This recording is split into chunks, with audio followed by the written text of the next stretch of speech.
السلام علیکم. اذان دے دیں.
أشهد أن لا إله إلا الله وحده لا شريك له وأشهد أن محمدا عبده ورسوله أما بعد فأعوذ بالله من الشيطان الرجيم بسم الله الرحمن الرحيم الحمد لله رب العالمين الرحمن الرحيم مالك يوم الدين إياك نعبد وإياك نستعين اهدنا الصراط المستقيم صراط الذين أنعمت عليهم غير المغضوب عليهم ولا الضالين.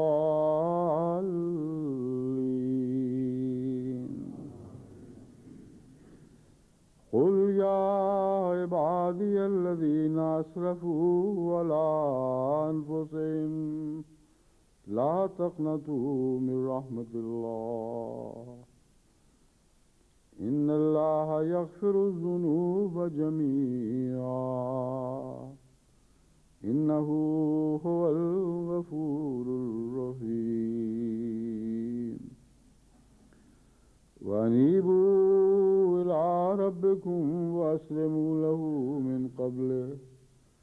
من قبل أن يأتيكم العذاب ثم لا تنصرون واتبعوا أحسن ما أنزل إليكم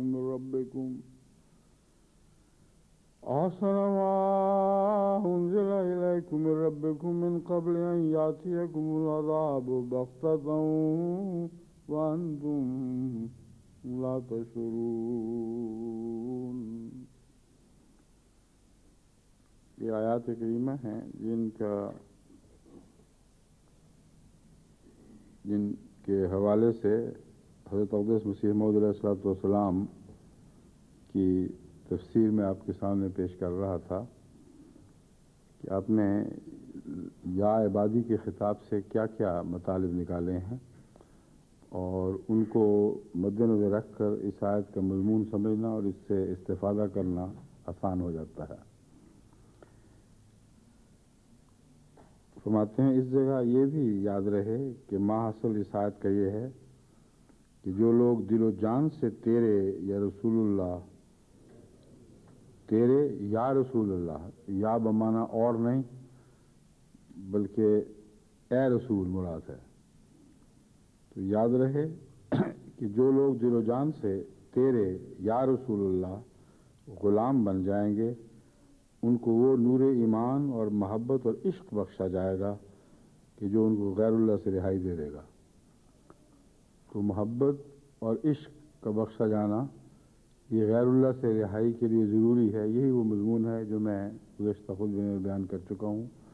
اس کے بعد اور پہلو ایسے ہیں جو زیادہ وضاحت کے ساتھ کھولنے والے ہیں. فرماتے ہیں اور اسی دنیا میں ایک پاک زندگی ان کو عطا کی جائے گی اور نفسانی جذبات کی تنگ و تاریک قبروں سے وہ نکالے جائیں گے. نفسانی جذبات کی تنگ و تاریک قبروں سے وہ نکالے جائیں گے. دراصل انسان یا اپنے نفس کا غلام اور اپنی خواہشات کا عاشق ہوتا ہے یا اللہ کا اور اللہ کے رسول کا. درمیان میں باقی کوئی اور منزل ہی نہیں ہے.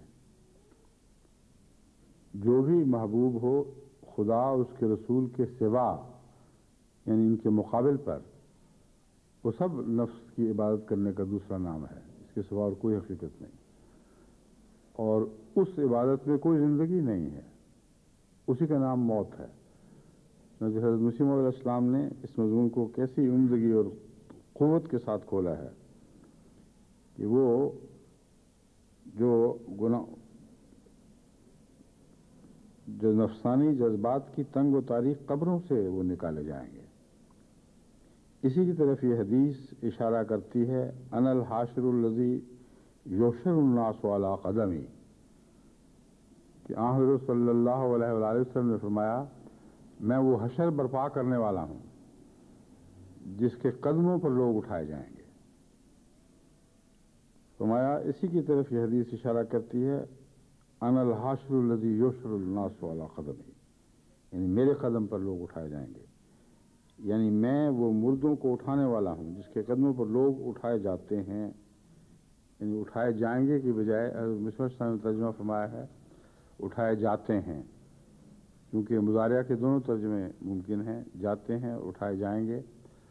تو آپ نے یہ بہت زیادہ پر حکمت ترجمہ فرمایا. میں نے غلطی سے یہ ترجمہ سرسری طور پر کیا اٹھائے جائیں گے مگر حضرت مسیح علیہ السلام کا ترجمہ یہ ظاہر کرتا ہے کہ اس دنیا میں ہی لوگ جو زندہ ہوتے ہیں وہ مردے جو صدیوں سے گڑے ہوئے تھے محمد رسول اللہ صلی اللہ علیہ وسلم نے زندے کر دیے.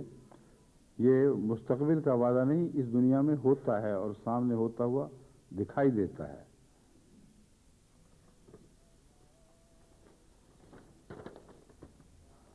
اور اگر یہ حقیقت کھل کر سامنے نہ آتی تو پھر یہ قرآن کریم کا دعویٰ کہ تم اس بندے کی غلامی کرو گے تو تم خدا تعالیٰ کی رحمت سے مایوس نہیں ہو سکتے.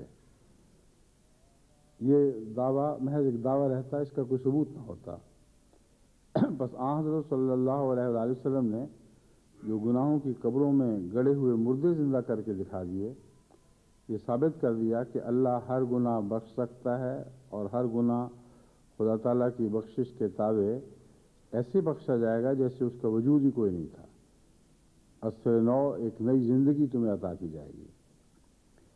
حضرت مسیح موعود علیہ السلام اسی مضمون کے متعلق مزید بیان فرماتے ہیں، انسان تو دراصل بندہ یعنی غلام ہے۔ غلام کا کام یہ ہوتا ہے کہ مالک جو حکم کرے اسے قبول کرے۔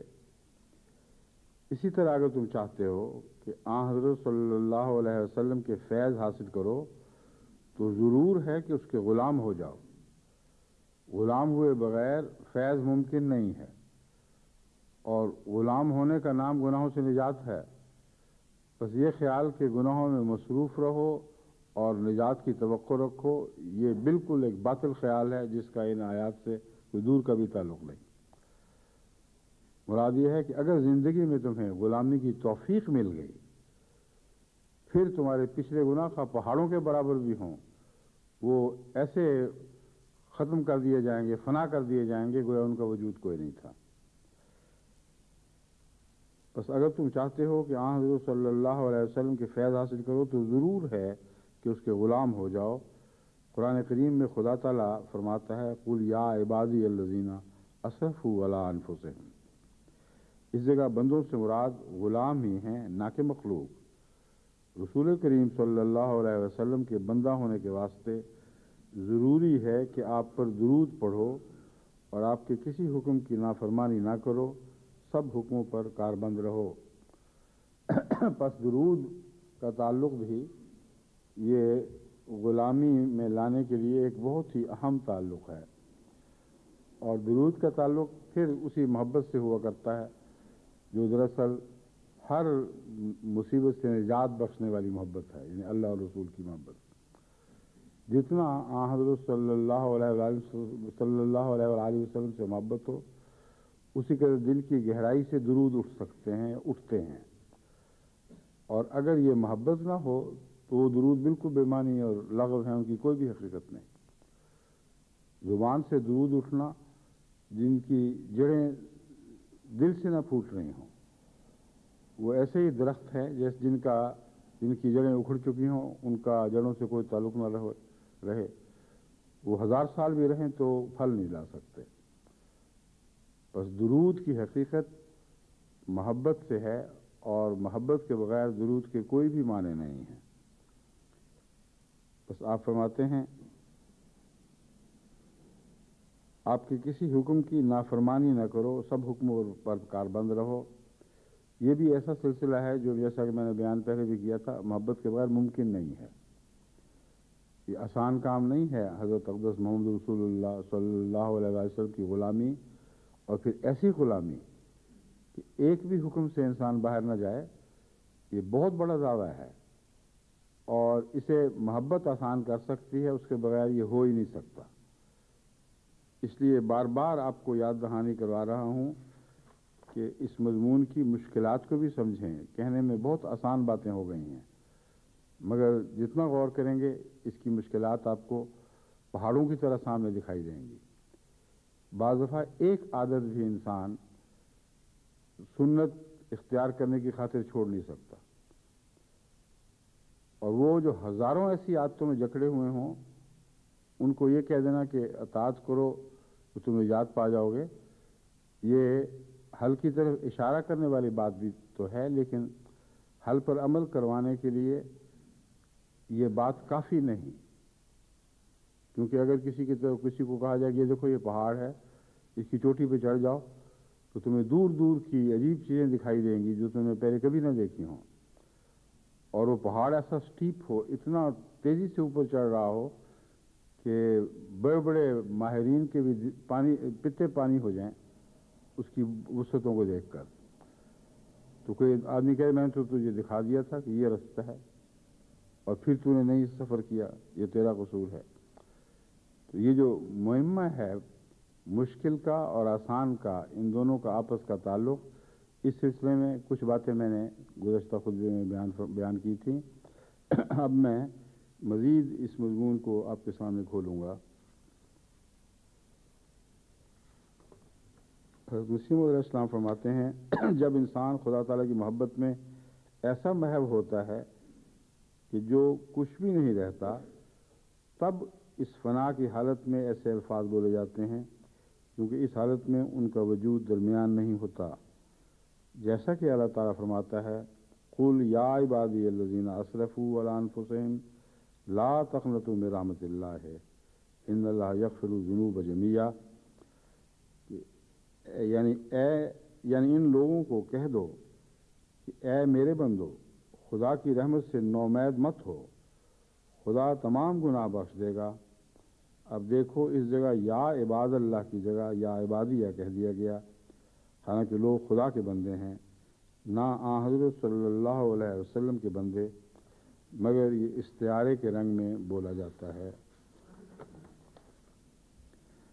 ان امور پر غور کرتے ہوئے جو ایک حقیقت انسان کے سامنے ابھرتی ہے یا ابھرنی چاہیے، وہ یہ ہے کہ خدا تعالیٰ نے چاہے غلام کے معنوں ہی میں استعمال کیا ہو، آن حضرت صلی اللہ علیہ وآلہ وسلم کو یہ کیوں فرمایا کہ تو ان سے کہہ دے میرے بندو؟ اس کلام میں اشتباہ کا ایک خطرہ تو بہرحال رہتا تھا، تو ضرورت کیا تھی، اس میں حکمت کیا ہے کہ آن حضرت صلی اللہ علیہ وآلہ وسلم کو مخاطب کر کے اپنے بندوں کو آپ کے سپرد اس طرح کر دیا کہ وہ مخاطب کرتے ہوئے یہی لفظ بولیں کہ اے میرے بندو۔ اصل بات یہ ہے کہ جو وعدہ کیا جا رہا ہے وہ بہت بڑا ہے، اور گناہ گاروں کو جب مخاطب کیا جا رہا ہو کہ تم خدا کی بخشش سے مایوس نہ ہو، تو جتنا بڑا گناہ گار اتنا ہی خدا کے تصور سے دور۔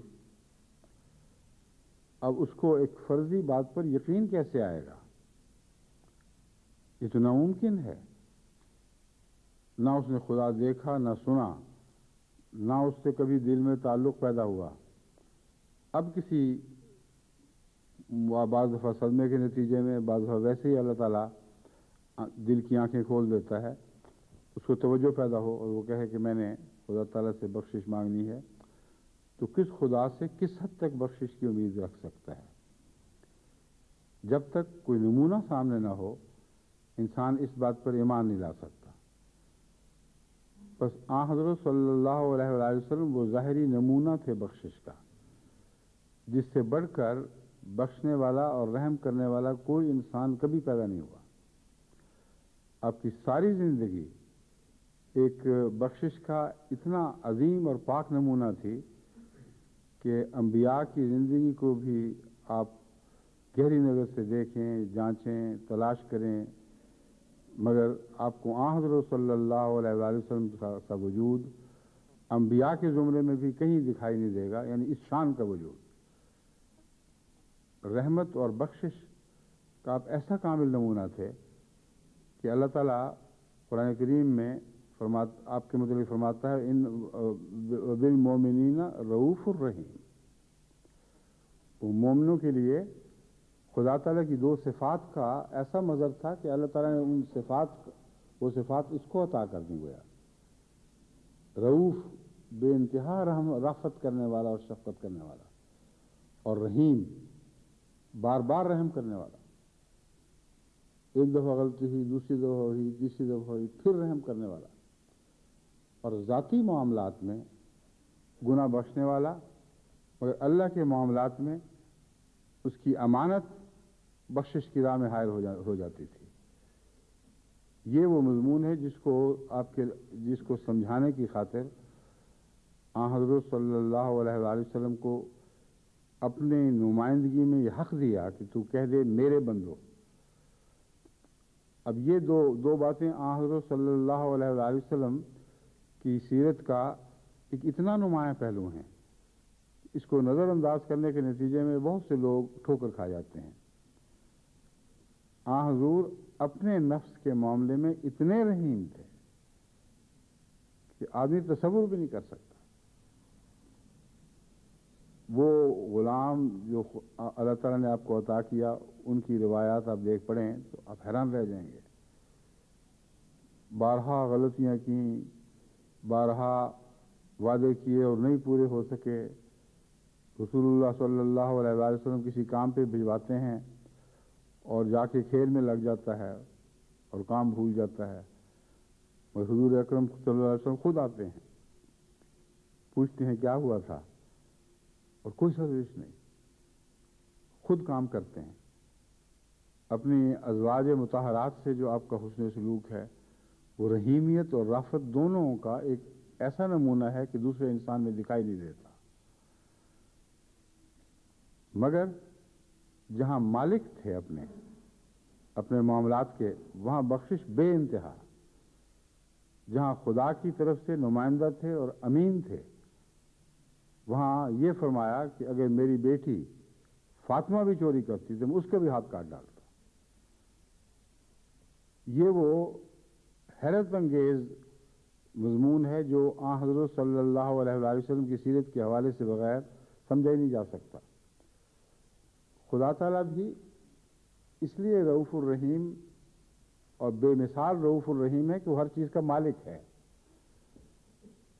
بس آن حضرت صلی اللہ علیہ وآلہ وسلم اس حد تک رستہ دکھاتے ہیں کہ جو آپ کے قبضے میں چیز تھی, جس کے آپ مختار تھے, اس میں بے انتہا رحم کیا ہے, بے حد بخشش سے کام لیا ہے. جس میں خدا مالک تھا وہاں آپ نے کوئی تصرف نہیں کیا, ادنا سا بھی تصرف نہیں کیا. مگر اللہ مالک ہے, اس لیے محمد رسول اللہ پر انسان ٹھہر سکتا ہی نہیں, کیونکہ ایک ایسے مالک کی طرف آپ کو بلایا جا رہا ہے جو ہر قسم کے گناہ بخش سکتا ہے. حضرت صلی اللہ علیہ وآلہ وسلم کے اختیار میں جتنے تھے وہ آپ نے بخش کے دکھا دیے, جو اختیار میں نہیں تھے وہ خدا سے ملے بغیر بخشے جا ہی نہیں سکتے. اس لیے محمد رسول اللہ صلی اللہ علیہ وآلہ وسلم کا نمونہ وہاں تک دکھایا جہاں تک انسانی اخلاق ترقی کر سکتے ہیں, اور اس کے بعد جب اللہ کی حد شروع ہو جاتی ہے وہاں آپ اس مقام پر ٹھہر جاتے ہیں اور بندوں کو خدا کے سپرد کر دیتے ہیں. بس اپنے پاس آپ نے کسی بندے کو روکا ہی نہیں. ہر بندہ جو آپ کا بندہ بنا اس کو خدا کے سپرد کیا اور اللہ تعالیٰ کے حوالے کر دیا, اور وہ لوگ پھر عباد الرحمن بن گئے. چنانچہ جہاں ایک طرف یہ فرمایا کہ یا عبادی, وہاں دوسری طرف عباد الرحمن کی صفات بیان فرمائی ہیں کہ اب یہ بندے جو محمد رسول اللہ کے بندے تھے یہ رکے نہیں جب تک عباد الرحمن نہ بن گئے ہوں, اور جب اللہ کے رحمان کے بندے بن جائیں پھر ان کی کیا کیا شان ظاہر ہوتی ہے, وہ ساری باتیں ان آیات میں بیان فرمائی گئی ہیں. تو عباد کا جو مضمون ہے قرآن کریم کے حوالے سے وہ میں آپ کے سامنے مزید کھولوں گا, مگر یہ جو حضرت مسیح علیہ السلام کا اقتباس میں نے آپ کو پڑھ کے سنایا ہے اس میں یہی بات بیان فرمائی گئی ہے کہ حضرت صلی اللہ علیہ وآلہ وسلم ایک وسیلہ تھے جو خدا کے بندوں کو بندہ بنا بنا کے محمد رسول اپنے آقا کے سپرد کرتے تھے. تو ان بندوں کا جو خدا کے بندے کہلاتے ہیں, پہلے بندہ بننا تو ثابت ہو, اس کے بغیر وہ کیسے بخشش کے طلبگار ہو سکتے ہیں. اس سلسلے میں قرآن کریم نے جو مختلف مضامین بیان فرمائے ہیں میں ان کو آپ کے سامنے رکھتا ہوں.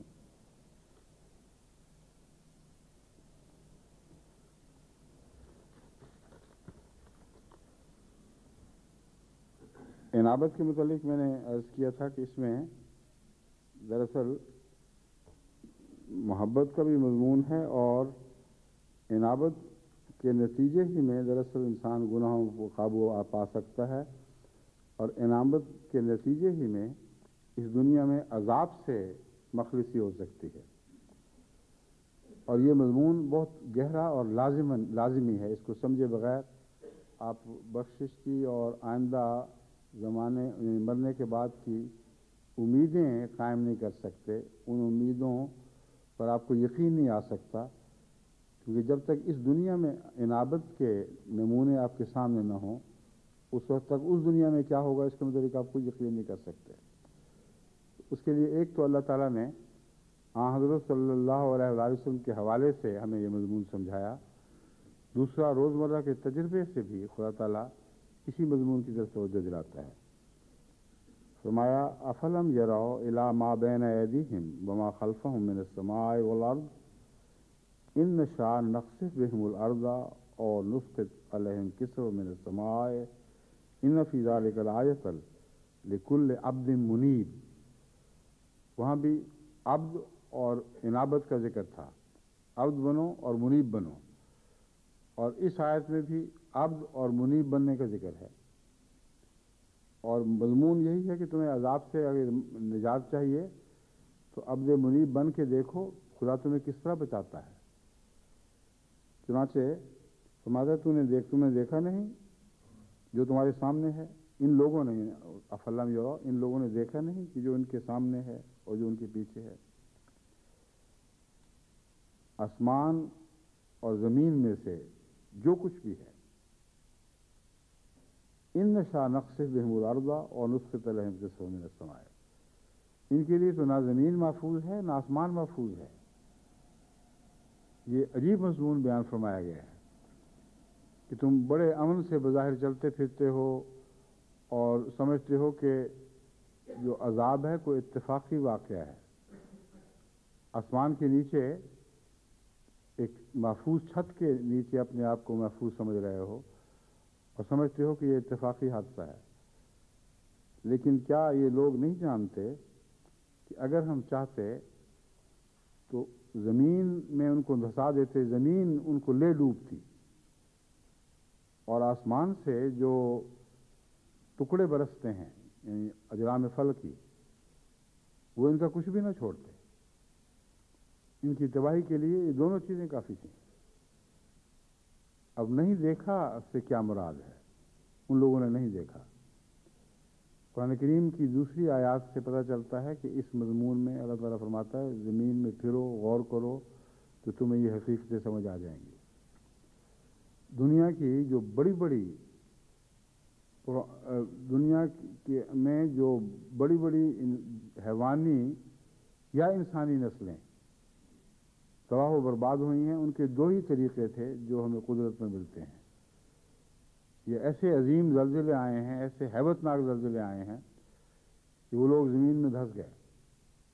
اور بڑی بڑی قومیں ہیں جن کے اب سراغ مل رہے ہیں، ان کا نشان بھی نہیں ملا، زمین یوں پھٹی ہے اور ان کو لے ڈوبی اپنے اندر، پھر مل گئی. اور جانور بھی بکثرت اسی طرح زمین کا لقمہ بن گئے، یعنی زمین پھٹتی رہی اور وہ جانور ان میں ڈوبتے اور غرق ہوتے رہے، اور پھر ان پر زمین پھر مل گئی. اور یا پھر آسمان سے میٹیورز کی بارشیں ہوئی ہیں، اور بعض دفعہ اتنی زبردست ہوئی ہیں کہ جیسا کہ میں نے پہلے بھی بیان کیا تھا، جو ڈائناسورز کی نسل ہے یہ آسمانی بارش کے نتیجے میں برباد ہوئی ہے. یعنی سمندر میں اتنا بڑا میٹیور، یعنی آسمان کا ایک ٹکڑا گرا ہے، اجرام فلکی میں سے ایک بڑا ٹکڑا گرا ہے، اس نے مدتوں سورج سے زمین کا واسطہ کاٹ دیا. اتنی بڑی دھند اٹھی ہے، اتنے بڑے بادل بنے ہیں کہ جو ساری زمین پہ چھا گئے، اور ان لوگوں کے لیے نہ سبزی رہی، ان جانوروں کے لیے نہ سبزی کھانے کے لیے رہی، نہ کوئی اور غذا. اور یہ ساری ڈائناسورز کی نسل چند ہزار سال کے اندر اندر فنا ہو گئی یا لاکھ سال کے اندر فنا ہو گئی. لیکن جو کائنات کا عرصہ ہے اس میں چند ہزار یا چند لاکھ سال ایک بہت ہی معمولی عرصہ ہے. مگر یہ عذاب آسمان سے اترا تھا. تو دو ہی طریق ہیں. اللہ تعالیٰ فرماتا ہے تم دیکھو تو صحیح، آسمان سے بھی ہم جب فیصلہ کرتے ہیں تو ایسی بارشیں برساتے ہیں کہ نیچے جس زندگی کو فنا کرنا مقصود ہو اس کا کچھ بھی باقی نہیں چھوڑتے. اور زمینیں بھی پھٹتی ہیں، اور دیکھو کتنے بڑے بڑے جنگلات اور کتنے بڑی بڑی یہ جانوروں کی نسلیں زمینوں میں دفن پڑی ہوئی ہیں. یہ ثبوت ہے جو سامنے ہے. اس کے بعد فرمایا ان فی ذالک لآیۃ لکل عبد منیب. اس میں نشان ہے ایک بہت بڑا ہر اس عبد کے لیے جو اللہ کی طرف جھکنے والا ہو، کہ نجات ہے تو خدا سے ہے، اور منیب ہوئے بغیر تم عبد بنتے نہیں ہو. اس لیے اللہ کے بندے بنو گے تو اللہ کی کائنات سے ہر پہلو سے امن میں آ جاؤ گے. نہ زمین تمہیں کھا سکے گی، نہ آسمان نکل سکے گا. اگر تمہیں باقی رہنا ہے اور دنیا میں بھی اگر باقی رہنا ہے تو یہی ایک طریق ہے. آخرت کی بات تو بعد میں آئے گی. دنیا میں ان تاریخی حقائق کی طرف قرآن کریم اشارہ فرما کر ایک قطعی یقینی دلیل پیش کرتا ہے کہ جب اللہ تعالیٰ فرماتا ہے عبد منیب بچائے جائیں گے تو یہ اس کا ایک نظام ہے جس پر غور کرنے اور سمجھنے کی ضرورت ہے. اسی تعلق میں قرآن کریم فرماتا ہے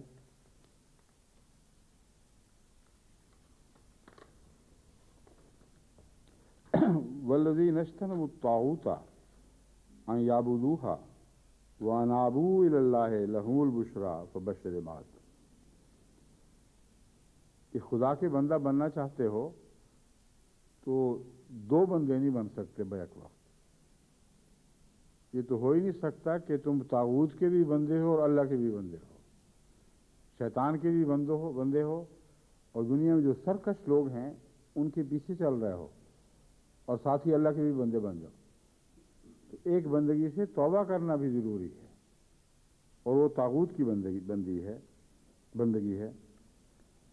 فرمایا والذین اجتنبوا الطاغوت ان یعبدوها، وہ لوگ جو ہر سرکش سے اجتناب کرتے ہیں، کنارہ کشی کرتے ہیں، اس وجہ سے ان یعبدوها کہ کہیں اس کی عبادت ہی نہ کرنے لگے. اور یہ بھی ایک بڑا ہی عظیم ان فطرت کا ایک راز ہے جو خدا تعالیٰ اس میں کھول رہا ہے. جو جابر لوگ ہوں، جو باغیانہ روح رکھتے ہوں اور بغاوت کی طرف آمادہ کرنے والے ہوں، اگر کوئی انسان ان کے قرب میں رہے گا تو ان کی عبادت کیے بغیر رہ نہیں سکتا. یعنی کلیتاً ان کے حضور سجدہ ریز ہوئے بغیر ان کا قرب نصیب ہو ہی نہیں سکتا. بس جابر لوگ اور بدماش لوگ اور ان کے ساتھ جو لوگ پھرتے ہیں ان کا یہی تعلق ہوتا ہے. جو سب سے زیادہ جابر اور بغاوت کی تعلیم دینے والا ہے اپنے متعلق بغاوت کا ایک ذرہ بھی برداشت نہیں کر سکتا.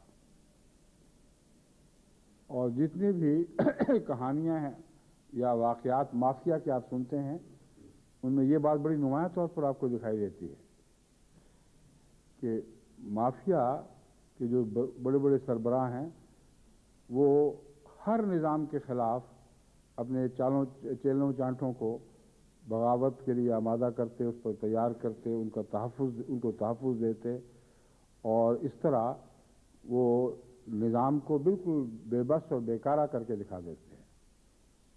مگر اپنے متعلق اگر ادنا سی آنکھ میں میل دیکھیں گے تو بلا تردد اس کو مروا دیتے ہیں، ذرہ بھی رحم سے کام نہیں لیتے.